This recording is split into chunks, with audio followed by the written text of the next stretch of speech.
मीठे बच्चे बोलिए कितने मीठे हैं।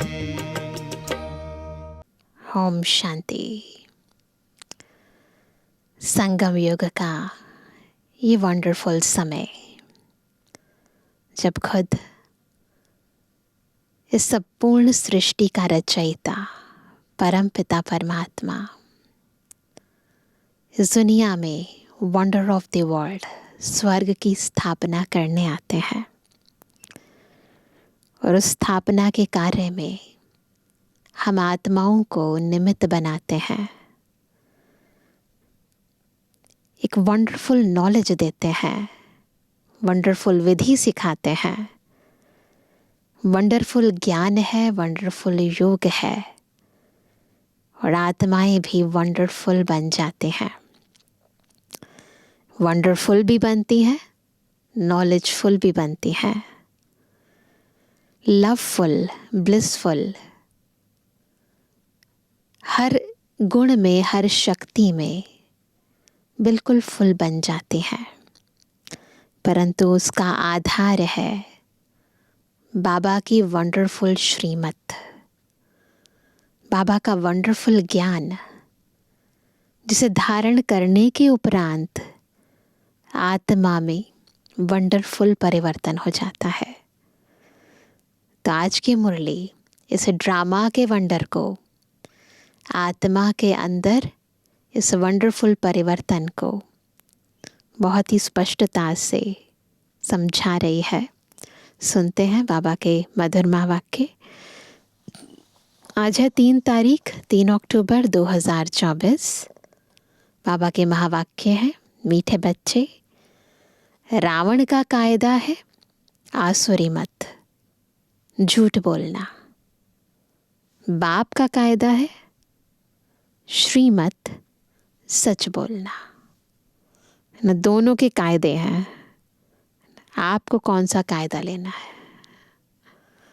प्रश्न है, किन बातों का विचार कर बच्चों को आश्चर्य खाना चाहिए? वैसे बाबा कहते हैं ना क्वेश्चन मार्क ना आश्चर्य, लेकिन कई चीज़ों का सिमरण करके जब आश्चर्य खाते हैं तो आनंद आता है, मज़े आते हैं ना। कितने वंडरफुल बात है। उत्तर है पहला, कैसा यह बेहद का वंडरफुल नाटक है, जो फीचर्स, जो एक्ट सेकंड बाय सेकंड पास हुआ, वह फिर हू बहू रिपीट होगा।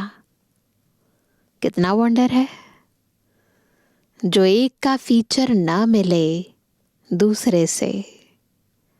दूसरा, कैसे बेहद का बाप आ करके सारे विश्व की सदगति करते हैं, पढ़ाते हैं, यह भी वंडर है। तो ड्रामा का वंडर, बाबा का वंडर, और वंडर फुल दुनिया, वंडर ऑफ द वर्ल्ड सतयुग, ये सब वंडर ही वंडर है। ओम शांति। रूहानी बाप शिव बैठकर अपने रूहानी बच्चों सालीग्रामों को समझा रहे हैं। हम कौन है बच्चे? सालीग्राम। शिव बाबा बैठकर हमें समझा रहे हैं। क्या समझा रहे हैं? सृष्टि के आदि मध्य अंत का राज समझाते हैं, और यह समझाने वाला एक ही बाप है। और तो जो भी आत्माएं अथवा सालीग्राम है, सबके शरीर का नाम है। बाकी एक ही परम आत्मा है जिसको शरीर नहीं है। उस परम आत्मा का नाम है शिव। उनको ही पतित पावन परमात्मा कहा जाता है। वही तुम बच्चों को इस सारे विश्व के आदि मध्य अंत का राज समझा रहे हैं। पाठ बजाने के लिए तो सब यहाँ आते हैं। यह भी समझाया है, विष्णु के 2 रूप हैं। शंकर का तो कोई पाठ है नहीं, इस दुनिया में नहीं है। यह सब बाप बैठ समझाते हैं। बाप कब आते हैं? जबकि नई सृष्टि की स्थापना और पुरानी का विनाश होना है ना। स्थापना और विनाश दोनों होना है। बच्चे जानते हैं नई दुनिया में एक आदि सनातन देवी देवता धर्म की स्थापना होती है। वह तो सिवाय परमपिता परमात्मा के और कोई कर ही नहीं सकते। वही एक परम आत्मा है जिसको परमात्मा कहा जाता है। उनका नाम है शिव। उनके शरीर का नाम नहीं पड़ता है, और जो भी है सबके शरीर का नाम पड़ता है। यह भी समझते हो मुख्य मुख्य जो है वह तो सब आ गए हैं। जो मुख्य मुख्य एक्टर हैं वो सब आ गए हैं। ड्रामा का चक्र फिरते फिरते अभी अंत आकर हुई है। अंत में बाप ही चाहिए। उनकी जयंती भी मनाते हैं। शिव जयंती भी इस समय मनाते हैं, जबकि दुनिया बदलनी है। इसीलिए शिव जयंती मनाते हैं। शिव का आगमन हुआ इसीलिए है ताकि सृष्टि बदल जाए। घोर अंधियारे से घोर रोशनी होती है, अर्थात दुख धाम से सुख धाम होना है। बच्चे जानते हैं परम पिता परमात्मा शिव एक ही बार पुरुषोत्तम संगम युग पर आते हैं। पुरानी दुनिया का विनाश, नई दुनिया की स्थापना करने। पहले क्या होगा? पहले नई दुनिया की स्थापना का कार्य पहले शुरू होगा। पीछे पुरानी दुनिया का विनाश होना है। पहले स्थापना फिर विनाश होता है। बच्चे समझते हैं पढ़कर हमको होशियार होना है और क्या करना है, और दैवी गुण भी धारण करने हैं। आसुरी गुण पलटने हैं, उल्टा कर देना है। दैवी गुणों और आसुरी गुणों का वर्णन चार्ट में दिखाना होता है। एक चार्ट बनाओ, आसुरी गुण कौन से हैं और दैवी गुण कौन से हैं। अपने को देखना है। हम किसको तंग तो नहीं करते हैं। तंग करना क्या है? आसुरी गुण है ना। झूठ तो नहीं बोलते हैं। क्या है ये? आसुरी गुण है। श्रीमत के खिलाफ तो नहीं चलते हैं।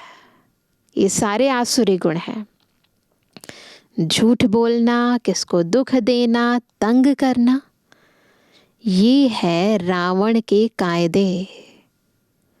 और इसके अपोजिट वो क्या है? और वह है राम के कायदे। श्रीमत और आसुरी मत का गायन भी है। दुनिया में भी गायन है, श्रीमद् भगवत गीता। और फिर रावण की मत पर चलने से कैसे डूबते हैं उसका भी गायन है। आधा कल्प चलती है आसुरी मत, जिससे मनुष्य असुर, दुखी, रोगी बन जाते हैं। आसुरी मत पर चलने से क्या हाल हुआ देख लिया ना। 5 विकार प्रवेश हो जाते हैं। बाप आकर श्रीमत देते हैं। बच्चे जानते हैं श्रीमत से हमको दैवी गुण मिलते हैं। आसुरी गुणों को बदलना है। अगर आसुरी गुण रह जाएंगे तो क्या होगा?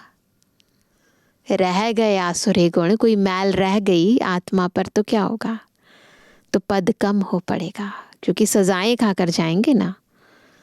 जन्म जन्मांतर के पापों का बोझा जो सिर पर है, नंबरवार पुरुषार्थ अनुसार हल्का हो जाएगा।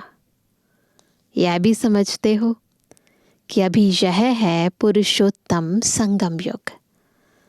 बाप द्वारा अभी दैवी गुण धारण कर नई दुनिया के मालिक बनते हैं, तो सिद्ध होता है पुरानी दुनिया ज़रूर खलास होनी ही है ना। जब नई दुनिया के मालिक बनना है तो पुरानी और नई इकट्ठी थोड़ा ना रहेंगी।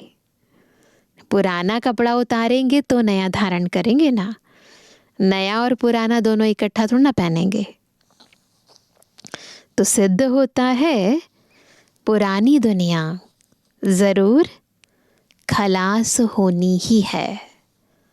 नई दुनिया की स्थापना ब्रह्मा कुमार कुमारियों द्वारा होनी है। कौन करेंगे स्थापना? ब्रह्मा के बच्चे और बच्चियां। यह भी पक्का निश्चय है, इसलिए सर्विस पर लगे हुए हैं। पक्का है ना कि बाबा ने हमें नई दुनिया की स्थापना अर्थ निमित्त बनाया है। कोई ना कोई का कल्याण करने की मेहनत करते रहते हैं। तुम जानते हो हमारे भाई बहन कितनी सर्विस करते हैं। सबको बाप का परिचय देते रहते हैं। बाप आए हैं, ज़रूर पहले पहले थोड़ों को ही मिलेगा। शुरू में थोड़ी बच्चे थे ना बाबा के पास, फिर वृद्धि को पाते जाएंगे। एक ब्रह्मा द्वारा कितने ब्रह्मा कुमार बनते हैं। ब्राह्मण कुल तो ज़रूर चाहिए ना। कितने सारे बाबा के बच्चे, तो पूरा कुल है।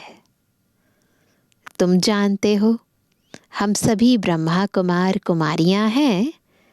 शिव बाबा के बच्चे सब भाई भाई हैं। असल में भाई भाई हैं। फिर प्रजापिता ब्रह्मा के बनने से भाई बहन बनते हैं। फिर क्या होगा? फिर देवता कुल में जाएंगे तो क्या होगा? तो संबंध की वृद्धि होती जाएगी। तो आत्मा रूप से भाई भाई, ब्रह्मा बाबा के बच्चे भाई बहन, और जब हम दैवी कुल में जाएंगे तब संबंध वृद्धि को पाएगा। इस समय ब्रह्मा के बच्चे और बच्चियां हैं तो एक ही कुल हुआ। इनको डिनाइस्टी नहीं कहेंगे। राजाई न कौरवों की है न पांडवों की। इस समय किसी की राजाई नहीं है। डिनाइस्टी तब होती है जब राजा रानी नंबरवार गद्दी पर बैठते हैं, तब राजा रानी, तब डिनाइस्टी होती है, तब किंगडम स्थापन होता है। अभी तो है ही प्रजा का प्रजा पर राज्य, प्रजातंत्र है। शुरू से लेकर पवित्र डिनाइस्टी और अपवित्र डिनाइस्टी चली आई है। पवित्र डिनाइस्टी देवताओं की ही चली है। बच्चे जानते हैं 5000 वर्ष पहले हेवन था, तो पवित्र डिनाइस्टी थी। जब हेवन था तो पवित्र डिनाइस्टी थी। उन्हों के चित्र भी हैं। मंदिर कितने आलीशान बने हुए हैं। यादगार है ना कि वो यहाँ पर होकर गए हैं। और कोई के मंदिर नहीं है, इन देवताओं के ही बहुत मंदिर हैं, है ना। और तो किसी के मंदिर इतने नहीं बनाते ना। बच्चों को समझाया है कि और सबके शरीर के नाम बदलते हैं, इनका ही नाम शिव चला आया है। शिव भगवानुवाच, कोई भी देहधारी को भगवान नहीं कहा जाता। बाप बगैर और कोई बाप का परिचय दे ना सके, न किसी को भगवान कहा जाता है और ना कोई भगवान का परिचय दे सकता है, क्योंकि वह तो बाप को जानते ही नहीं। यहाँ भी बहुत हैं जिनकी बुद्धि में नहीं आता है बाप को कैसे याद करें, बाबा कौन है, कैसे आते हैं, क्या करते हैं, उनका यथार्थ परिचय जब बाबा खुद आते हैं तब वो अपने ही मुख से, ये कहें ब्रह्मा मुख से देते हैं। तो खुद जब भगवानुवाच होता है तब भगवान का यथार्थ परिचय मिलता है। तो बाबा कहते हैं यहाँ भी बहुत है जिनकी बुद्धि में नहीं आता है बाप को कैसे याद करें, मूंझते हैं। इतनी छोटी बिंदी, उनको कैसे याद करें, शरीर तो बड़ा है, उनको ही याद करते रहते हैं। यह भी गायन है, भ्रुकुटी के बीच चमकता है सितारा, है ना। ये भी गुरु ग्रंथ साहिब में गायन है, भ्रुकुटी के मध्य चमकता है अजब सितारा, अर्थात आत्मा सितारे मिसल है। आत्मा को सालीग्राम कहा जाता है। शिवलिंग की भी बड़े रूप में पूजा होती है। जैसे आत्मा को देख नहीं सकते, शिव बाबा भी किसको देखने में तो आ ना सके, इन आँखों से लिमिटेड चीज़ें देख सकते हैं, अनलिमिटेड चीज़ें नहीं। तो बाबा है अनलिमिटेड, बेहद, आत्मा है बेहद, तो हद की आँखों से दिखाई नहीं देती हैं। भक्ति मार्ग में बिंदी की पूजा कैसे करें, क्योंकि पहले पहले शिव बाबा की अव्यभिचारी पूजा शुरू होती है ना। द्वापर में, आदि में केवल एक शिव बाबा की पूजा होती है। तो पूजा के लिए ज़रूर बड़ी चीज़ चाहिए, पूजा करना है, अर्चना करनी है, फूल चढ़ाने हैं, तो कोई चीज़ तो चाहिए ना। सालीग्राम भी बड़े अंडे मिसल बनाते हैं। एक तरफ अंगूठे मिसल भी कहते और फिर सितारा भी कहते हैं। अभी तुमको तो एक बात पर ठहरना है, भक्ति में बहुत अनेकता है। क्यों? आत्माएं की बुद्धि से, द्वापर युग में आत्माओं ने बुद्धि से जैसे जैसे भावना बैठी वैसे वैसे चित्र बना दिए। तो भावना अनुसार चित्र बनाए, किसी ने सालीग्राम बना दिया, किसी ने अंगूठे मिसल कह दिया। तो जैसे जैसे जिसके अंदर परमात्मा को दीदार हुए, दर्शन हुए, है ना, जो जो भावना बाबा ने जैसे बुद्धि को टच किया, तो जैसे उनकी बुद्धि शुद्ध थी, पवित्र थी, उस अनुसार उन्होंने सोच लिया वैसा होगा, तो वैसा वैसा बना दिया और भक्तों ने मान लिया, आगे चलती गई परंपरा। परंतु बाबा कहते हैं यहाँ फिर अनेकता की बात नहीं है, यहाँ मनुष्य आत्माओं की अनेक बुद्धि है, अनेक अनेक सोच है, परंतु यहाँ केवल एक श्रीमत है और बाबा हमें यथार्थ ज्ञान दे रहे हैं। तो अभी हमें एक बात पर ठहरना है, अभी तुमको तो एक बात पर ठहरना है। आधा कल्प बड़ी चीज़ की पूजा की है, अब फिर बिंदी समझना, इसमें मेहनत भी है। इतने टाइम से आदत हो गई है ना बड़ी बड़ी चीज़ों की याद करना, उनकी भक्ति करना, पूजा करना। तो बाबा कहते हैं अब फिर बिंदी समझना, इसमें मेहनत भी है, देख नहीं सकते, यह बुद्धि से जाना जाता है। जिसे देख नहीं सकते उसको हर पल याद करना है, और जो चीज़ें दिखाई दे रही हैं उनको भूल जाना है। यही चैलेंज है। शरीर में आत्मा प्रवेश करती है, जो फिर निकलती है, कोई देख तो नहीं सकता। बड़ी चीज़ हो तो देखने में भी आए। बाप भी ऐसे बिंदी है, परंतु वह ज्ञान का सागर है बिंदी, पर ज्ञान का सागर है। और कोई तो ज्ञान का सागर ना, और कोई को ज्ञान का सागर नहीं कहेंगे, न केवल एक शिव बाबा ही ज्ञान का सागर है। शास्त्र तो हैं भक्ति मार्ग के। इतने सब वेद शास्त्र आदि किसने बनाए? कहते हैं व्यास ने बनाए, ऐसे कहते हैं भक्ति में ना। क्राइस्ट की आत्मा ने कोई शास्त्र बनाया नहीं है ना। यह तो बाद में मनुष्य बैठ बनाते हैं। ज्ञान तो उनमें है नहीं। ज्ञान सागर मनुष्य में ज्ञान नहीं है, लेकिन ज्ञान सागर कौन है ही एक बाप। शास्त्रों में ज्ञान की सदगति की बातें हैं नहीं।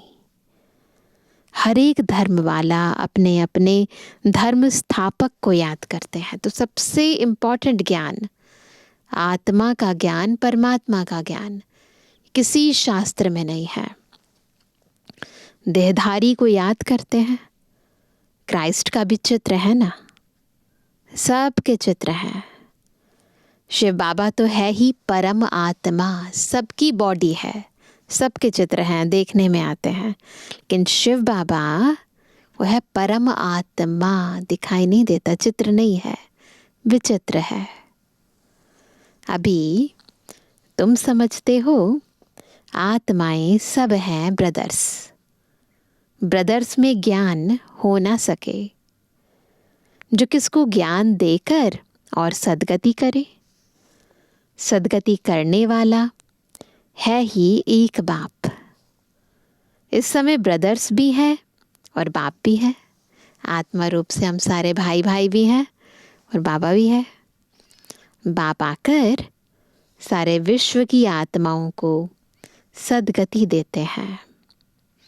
विश्व का सदगति दाता है ही एक।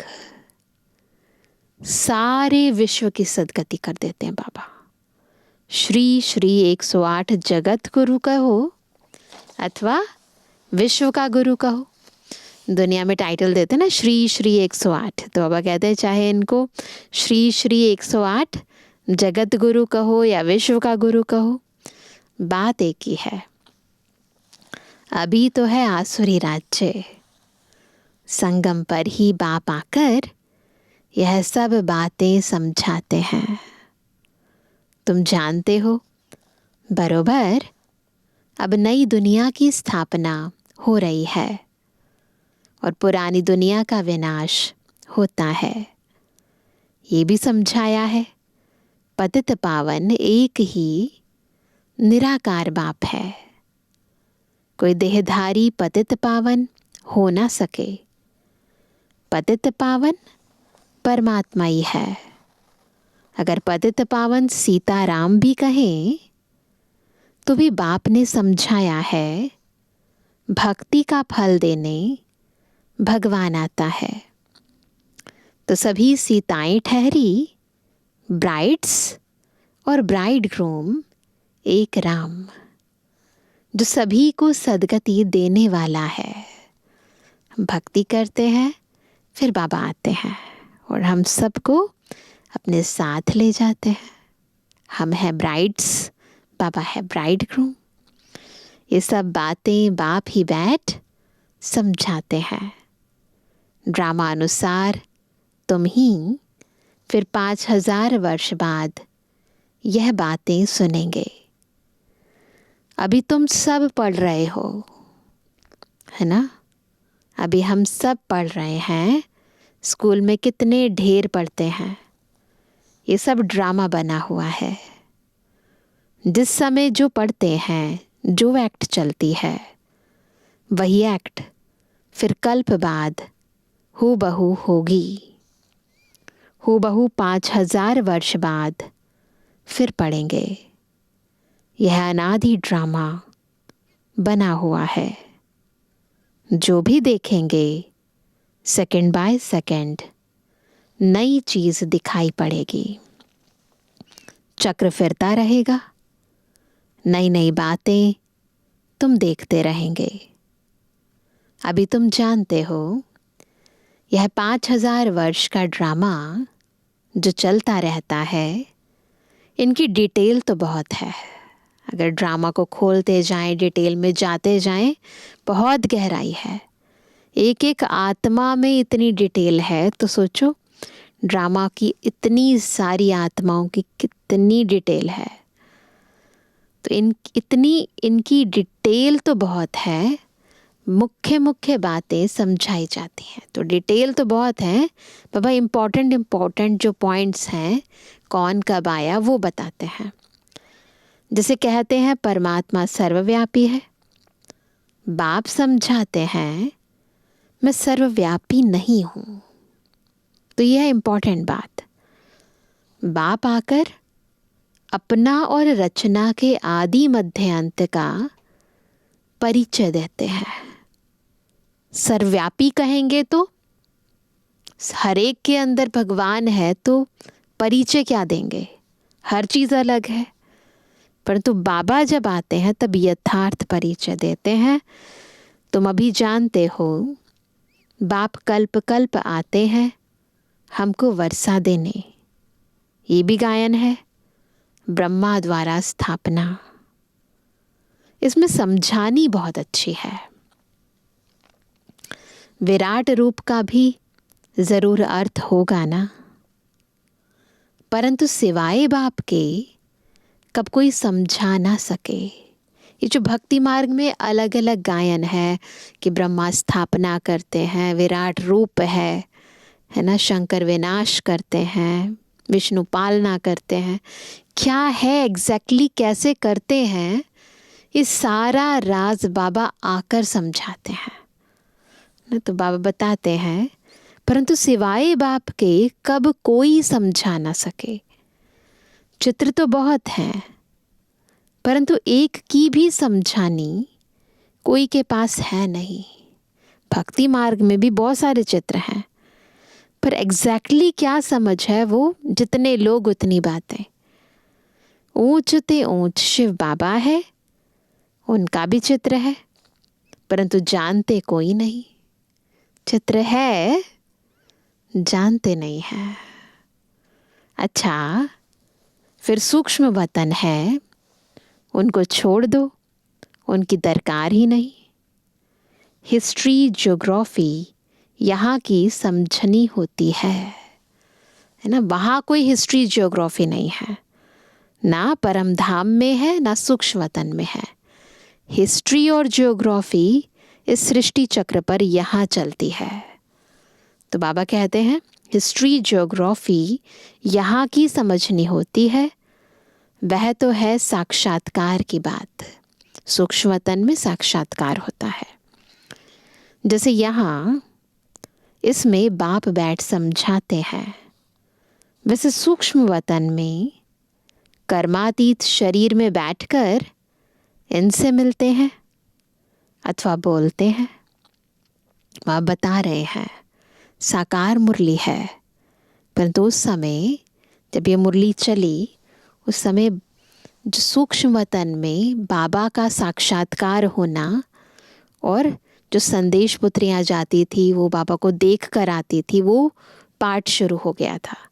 तो अब बता रहे हैं कि जैसे यहाँ पर साकार में ब्रह्मा बाबा बच्चों को समझाते हैं, वैसे वहाँ सूक्ष्म वतन में कर्मातीत शरीर में बैठकर इनसे मिलते हैं अथवा बोलते हैं।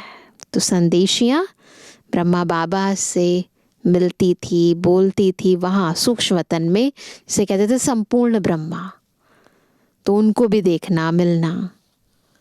बाकी वहाँ तो वर्ल्ड की हिस्ट्री ज्योग्राफी है नहीं, तो वो पाठ चलता है ना, जो साक्षात्कार का पाठ है, जो संदेश लाने का पाठ है, जो भोग लगाने का पाठ है ना, ये सारे पाठ चलते हैं। परंतु वहाँ कोई हिस्ट्री नहीं है, कोई ज्योग्राफी नहीं है। हिस्ट्री ज्योग्राफी यहाँ की है, बच्चों की बुद्धि में बैठा हुआ है। सतयुग में देवी देवता थे जिनको 5000 वर्ष हुआ। इस आदि सनातन देवता धर्म की स्थापना कैसे हुई, यह भी कोई जानते नहीं। और धर्मों की स्थापना के बारे में तो सब जानते हैं जानते हैं ना सब। देवी देवता धर्म कब स्थापन हुआ, कैसे स्थापन हुआ, कैसे विलुप्त हो गया, कुछ नहीं पता। किताब आदि भी है, उन धर्म स्थापकों की किताबें भी हैं। लाखों वर्ष की तो बात ही नहीं हो सकती। यह तो बिल्कुल रॉन्ग है। परंतु मनुष्यों की बुद्धि कुछ काम नहीं करती।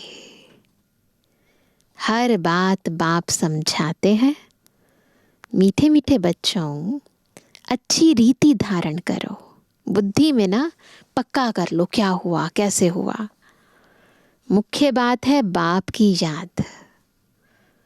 यह याद की ही दौड़ी है, रेस सारी किसकी है? याद की। जितना और उतना है। रेस होती है ना, कोई अकेले अकेले दौड़ते हैं, है ना, सिंगल रेस भी होती है, और कोई जोड़ी है, कोई जोड़ी को इकट्ठा बांध फिर दौड़ते हैं ना, पैर बांध देते हैं और फिर दौड़ होती है, वो भी होती है।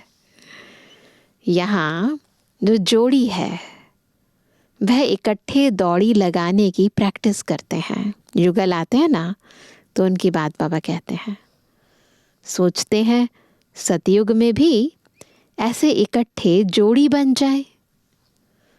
भल नाम रूप तो बदल जाता है सतयुग में, वही शरीर थोड़े मिलता है। हर जन्म का नाम अलग, रूप अलग, सब अलग। शरीर तो बदलता रहता है। समझते हैं आत्मा एक शरीर छोड़ दूसरा लेती है, तो ये तो समझ है ना, फीचर्स तो दूसरा होगा।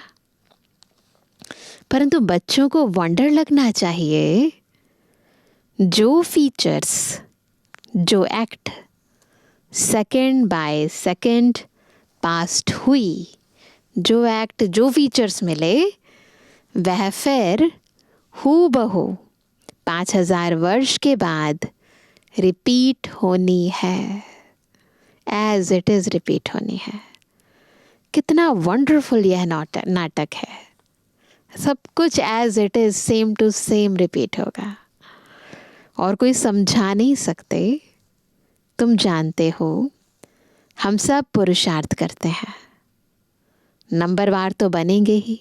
पुरुषार्थ सब करते हैं, बनते नंबरवार हैं। सब तो कृष्ण नहीं बनेंगे, फीचर्स सबके डिफरेंट होंगे। कितना बड़ा वंडरफुल नाटक है। एक का फीचर ना मिले दूसरे से, ये भी वंडरफुल है। वही हूबहू खेल रिपीट होता है। ये सब विचार कर आश्चर्य खाना होता है। इस आश्चर्य खाने में ना मज़े आते हैं। वैसे किसी बात पर आश्चर्य नहीं, क्योंकि सब चीज़ों में कल्याण है। कैसे कैसे बेहद का बाप आकर पढ़ाते हैं। जन्म जन्मांतर तो भक्ति मार्ग के शास्त्र आदि पढ़ते आए, साधुओं की कथाएं आदि भी सुनी, यही करते आए ना। अब बाप कहते हैं भक्ति का समय पूरा हुआ। अब भक्तों को भगवान द्वारा फल मिलता है, अब फल पाने का समय है। ये नहीं जानते भगवान कब किस रूप में आएगा। कभी कहते हैं शास्त्र पढ़ने से भगवान मिलेगा, कभी कहते यहाँ आएंगे।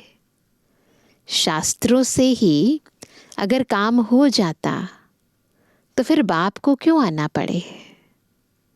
शास्त्र पढ़ने से ही भगवान मिल जाएं तो बाकी भगवान आकर क्या करेंगे।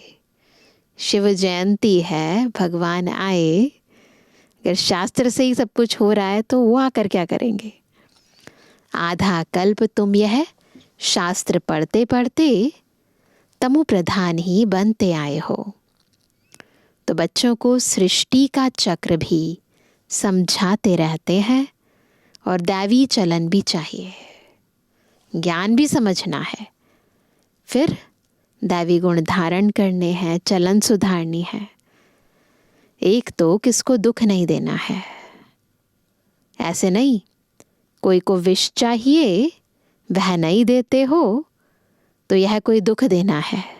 नियम और मर्यादाएं अलग चीज़ हैं। वैसे किसी को गलत शब्दों से, गलत संकल्पों से, कर्मों से दुख नहीं देना है। ऐसे तो बाप कहते नहीं हैं।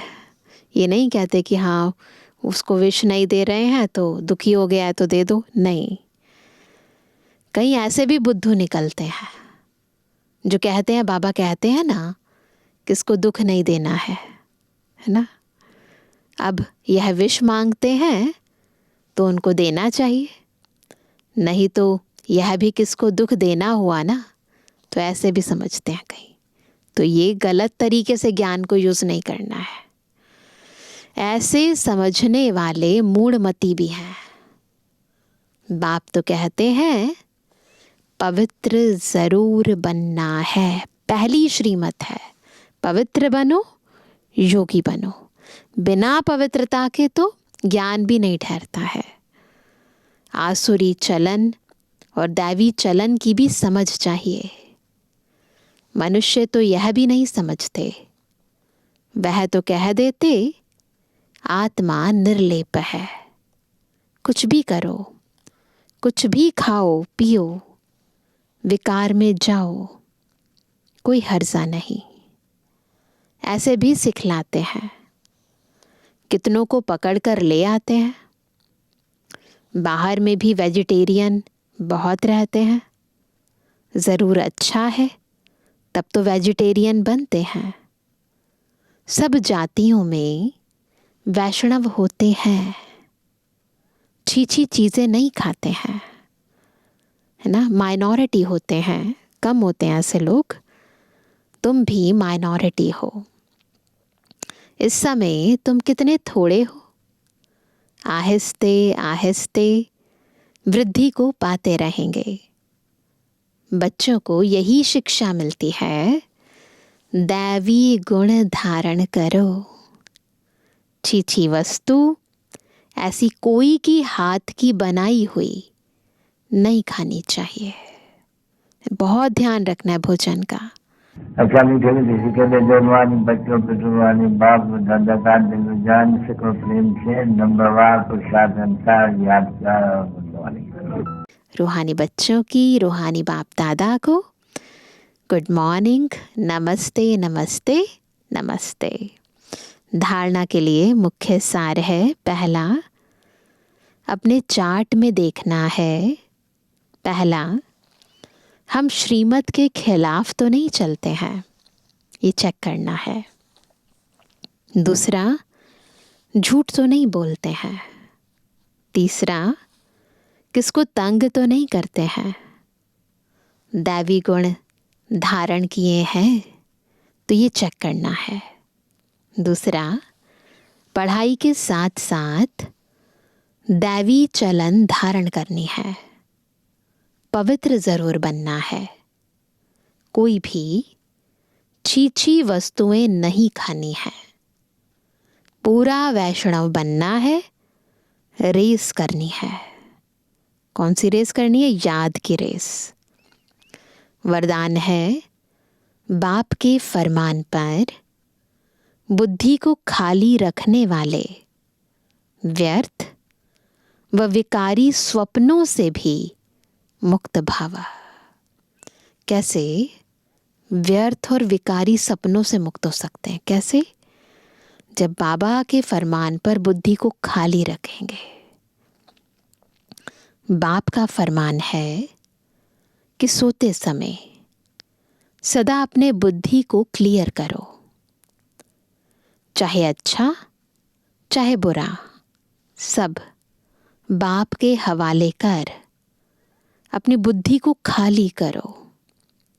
बाप को देकर बाप के साथ सो जाओ। अकेले नहीं। अकेले सोते हो या व्यर्थ बातों का वर्णन करते करते सोते हो, तब व्यर्थ व विकारी स्वप्न आते हैं। यह भी अलबेलापन है। इस अलबेलेपन को छोड़ फरमान पर चलो तो व्यर्थ व विकारी स्वप्नों से मुक्त हो जाएंगे। बहुत अटेंशन देना है, सोते हुए भी अटेंशन देना है। बाबा को सब सौंप कर, देकर, बुद्धि को क्लीन करके फिर सोना है। स्लोगन है, तकदीरवान आत्माएं ही सच्ची सेवा द्वारा सर्व की आशीर्वाद प्राप्त करते हैं।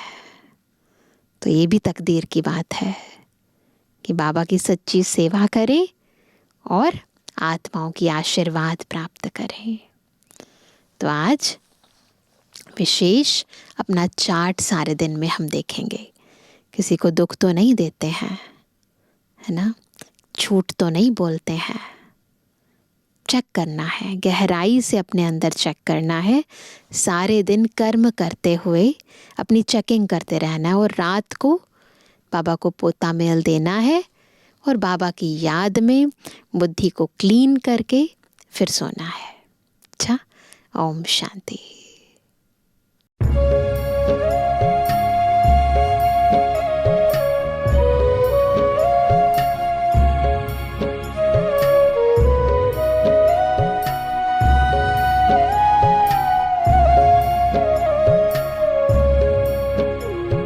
शिव बाबा को याद कर, जी भर उसको प्यार कर, सांसों को आबाद कर ले मेरे मना।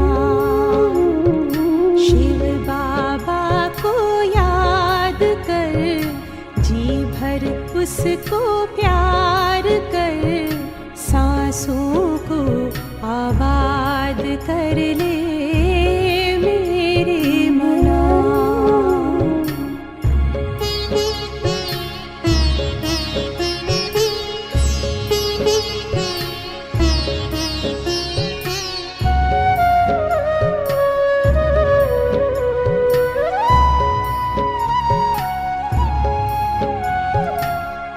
आया है लेके झूमती बहारें, रिमझिम बरसती स्नेह की फुहारें।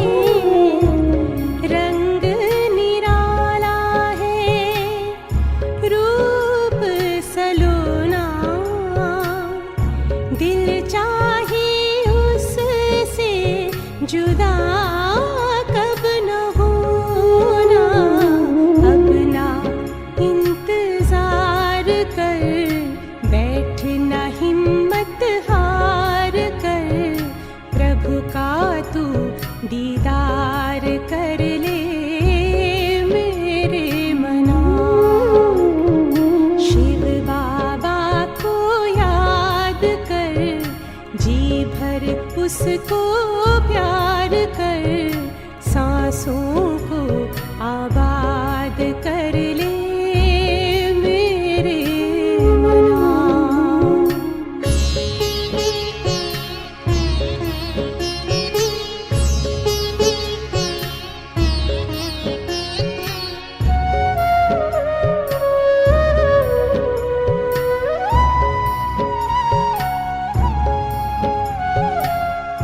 यादों की लहरों में जो लहराए, एक अलौकिक सुख वो पाए। शूली को कांटा कर दे, कांटे को जूही, पर्वत को राई कर दे, राई को रूई। दिल ही दिल में बात कर, मन में मुलाकात कर, खुद को तू आजाद कर ले मेरे मना। शिव बाबा को याद कर, जी भर उसको प्यार कर, सांसों को आबाद कर ले मेरे मना। सांसों को